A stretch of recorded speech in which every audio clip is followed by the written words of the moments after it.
قربانی کول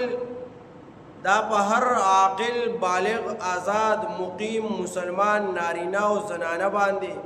چې صاحب نصابی یعنی د نصاب مالکی او د سره د قربانۍ په ورځو کې دغه مالی یا ونیمې تولې سره زر یا چې د 52 تولې چاندي یا د دې مالیت ورسره نو په د باندې قرباني واجب ده قرباني وکړي سو شرطونه په دې کې ولګېدو یو عاقل وي بالغ وي آزاد وي مقیم وي مسلمان وي او صاحب د نصاب وي په د باندې به قرباني واجب نصاب سره ونیمې تولې سره زر دي یا 52 تولې چاندي ده یا د هغې مالیت دی چې د ضرورت اصلیه نه هغه فارغ وي او د هغې نه پاکي او د قرض نه خالي نو په ده باندې قرباني واجب ده قرباني وکړي